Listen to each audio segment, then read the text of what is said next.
Nah, tapi saya saran juga ke timnya Mas Anies dan Muhaimin, jangan terlalu terjebak mempopulerkan si ketua tim pemenangan. Nggak akan dipilih, bos. Ya, biarin aja udah. Percaya diri aja. Nah, jadi ada pendapat yang wah Ibu Mega nggak nyalamin nih, nggak menyambut salamnya Gibran dan Kaisang. Tapi di pihak lain, aduh Anda lihat lagi yang bener. Itu 2 kali. Yang pertama Ibu Mega menyambut salamannya. Begitu pasangan yang ketiga, saudara-saudara, Ganjar Pranowo Mahfud MD. Ngegas, bos, ngegas. Bicara tentang angan curang, bicara tentang demokrasi, dan bicara tentang reformasi. Tegang langsung Prabowo Gibran disorot sama kamera TV.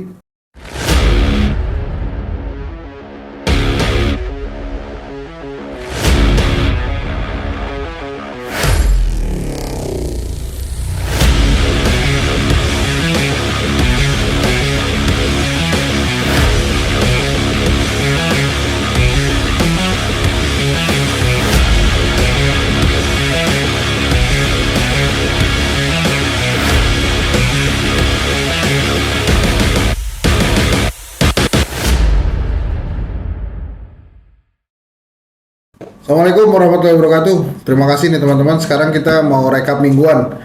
Seperti biasa, kemarin saya baru pidato politik pertama, kepadamu Indonesiaku. Itu saya kasih judul Demokrasi dan Sembako. Jadi kalau teman-teman mau lihat lagi, ada di channel ini juga. Jadi dicari di bagian live atau di bagian padamu Indonesiaku. Mungkin baru pertama rakyat biasa seperti saya gitu ya, pidato politik. Biasanya politisi-politisi papan atas atau politisi-politisi karbitan papan atas atau politisi yang baru kemarin jadi anggota jadi ketua umum. Tapi rata-rata ketua umum sih itu ya, ada Ibu Mega, ada Mas AHY biasanya ya, tapi mereka biasanya menamakan pidato itu pidato kebangsaan. Kemarin saya ya pidato politik aja lah, kepadamu Indonesiaku. Nah itu sesi pertamanya saya kasih judul Demokrasi dan Sembako. Nah tapi sebelum saya lanjutkan untuk membahas beberapa rekap mingguan ya, ini ada kawan dekat saya waktu kuliah. Kami sama-sama mendirikan pers mahasiswa, Jatinangor namanya, sampai hari ini masih ada. Jadi sudah lebih dari 25 tahun usianya. Kalau saya tidak salah kita mendirikan itu tahun 97 ya, 1 tahun sebelum reformasi. Sampai hari ini masih ada tuh. Jadi berapa tahun tuh, Cup? Ya, kita hitung aja, Cup ya. Oke, Pak. Karena kita kan tidak jago matematika nih. Jadi karena Ucup tidak bisa menjawab ya, jadi kita hitung aja. 2023 kurang 1997. Sudah 26 tahun usianya. Ya luar biasa. Saya juga kaget. Jadi kalau sempat kita main ke sana, pemretnya sama saya kuliah, dia belum lahir gitu.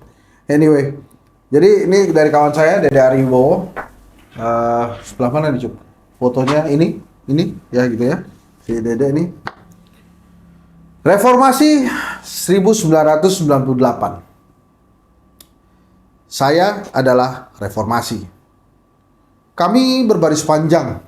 Kami berdiri tegap. Kami bertaut sikut. Kami menatap tameng dan siap dipentung. Apakah kami berani? Tidak. Adakah kami kuat? Tidak. Siapkah kami mati? Tidak. Makan pun belum.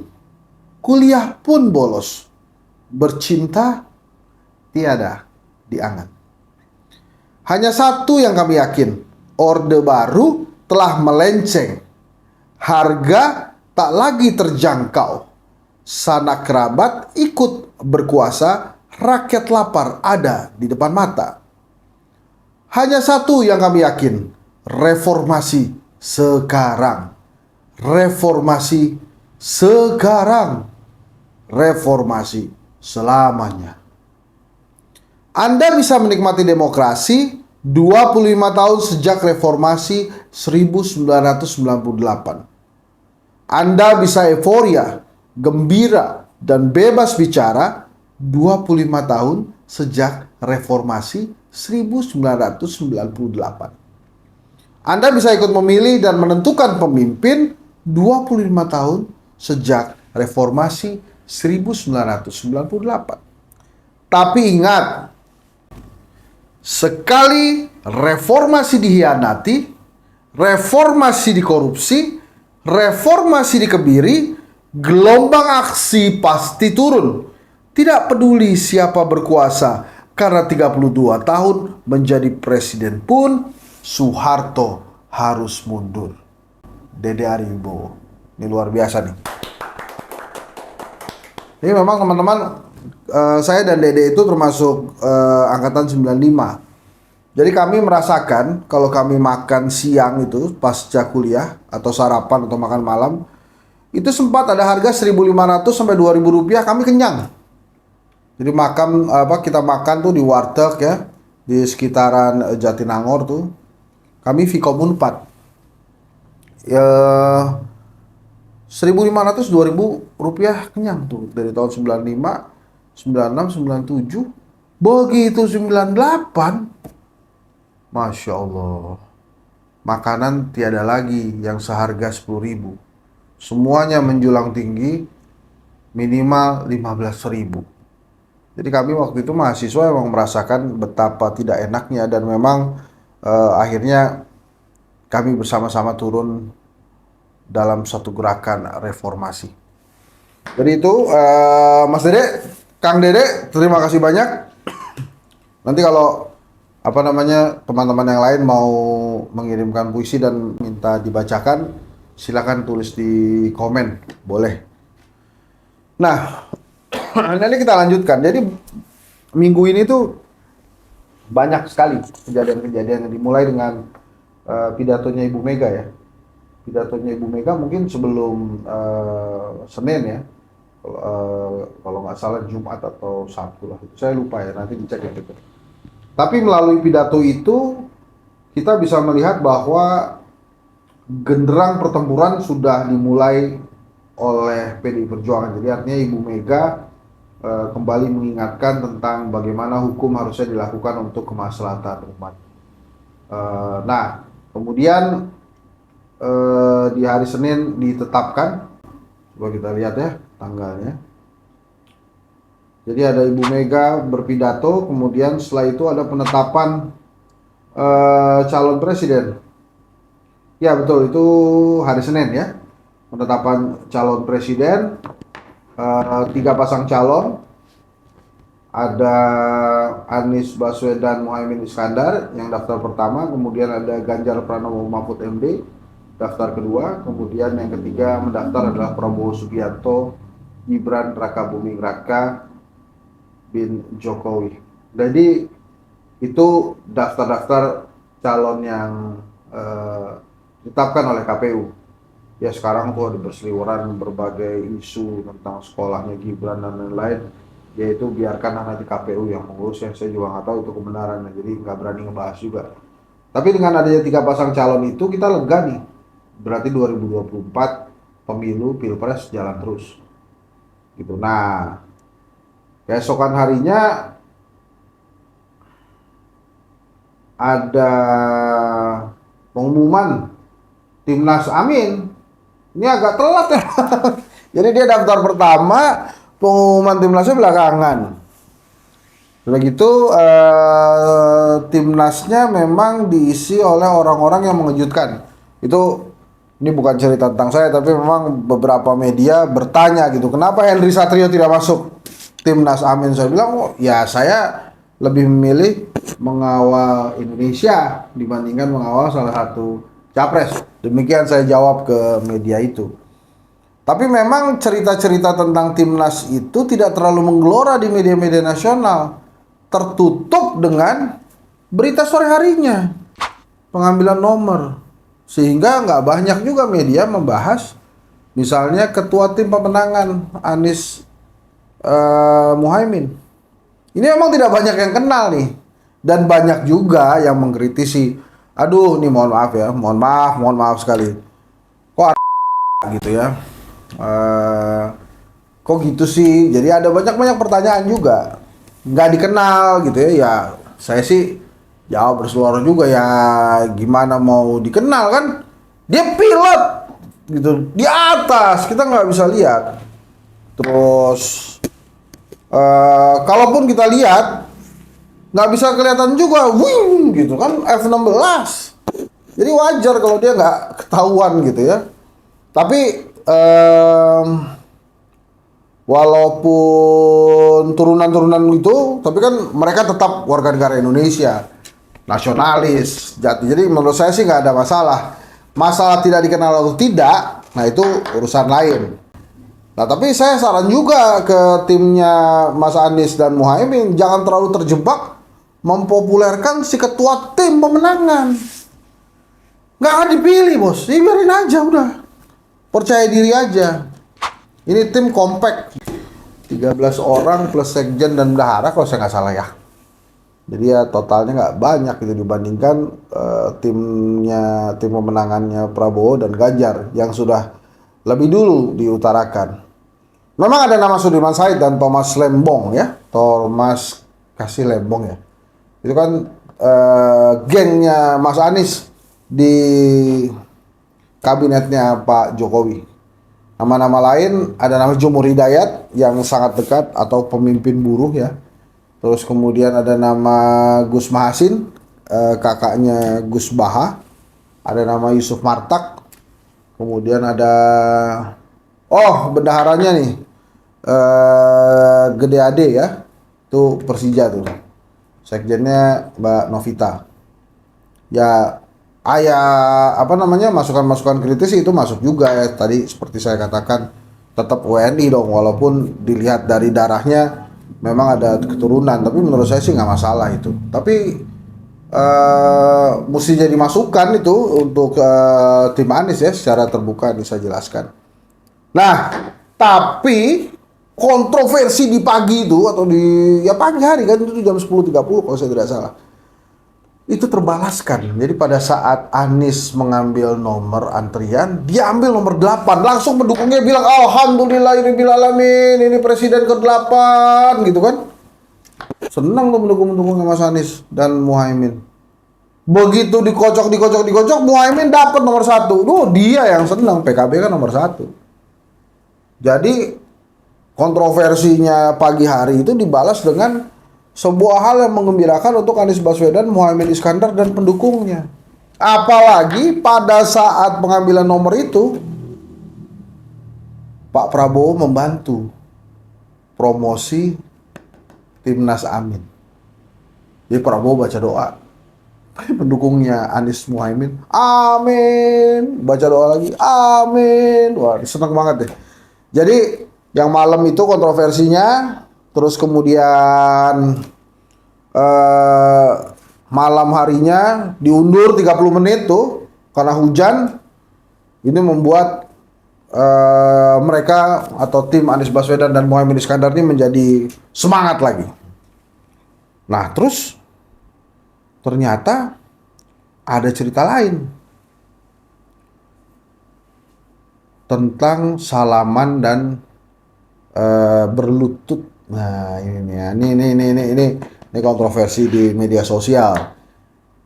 Pendapat pertama mengatakan Ibu Mega tidak menyambut sambutan atau salaman dari Gibran dan Kaisang. Ini ngomong-ngomong ya, itu begitu kamera menyorot kedua kakak beradik itu, saya otomatis nyari bapaknya mana, ibunya mana. Ini anak dua ada di sini gitu kan. Ini kan jarang terjadi. Nah itu balik lagi. Jadi ada pendapat yang Ibu Mega nggak nyalamin nih, nggak menyambut salamnya Gibran dan Kaisang. Tapi di pihak lain, Anda lihat lagi yang bener. Itu 2 kali. Yang pertama Ibu Mega menyambut salamannya, menyambut itu salam lah ya, salamnya Mas Gibran.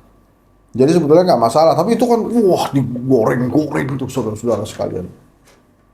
Nah, menariknya lagi pas pidato, Caimin memulai kalem tapi tajam. Ini Anies Muhaimin strateginya, Anies menyerahkan kepada Gus Muhaimin untuk pidato.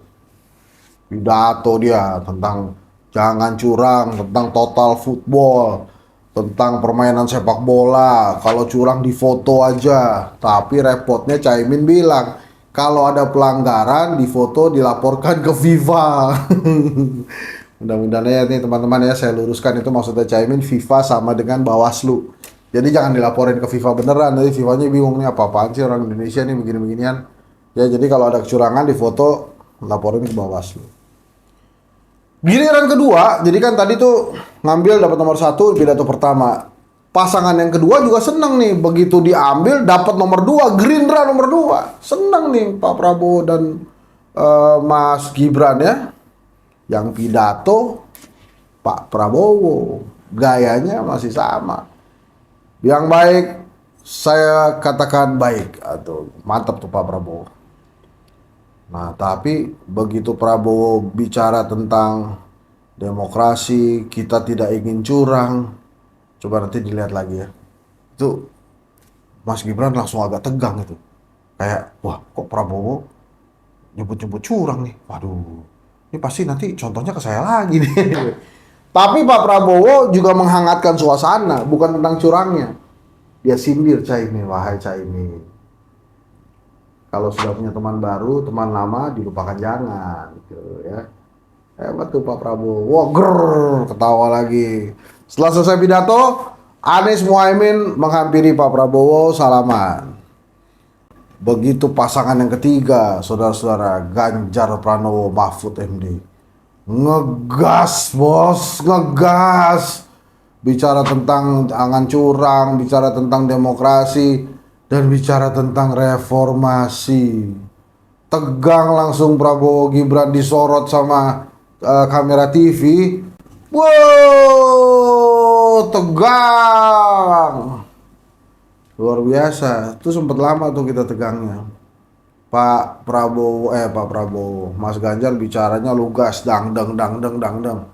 Terakhirnya Pak Mahfud tentang pantun. Wah, ini kalau saya nggak salah yang satu-satunya pasangan yang nyinggung Palestina nih Ganjar Mahfud. Udah, semuanya bahagia. Anies 1, Prabowo 2, Ganjar 3.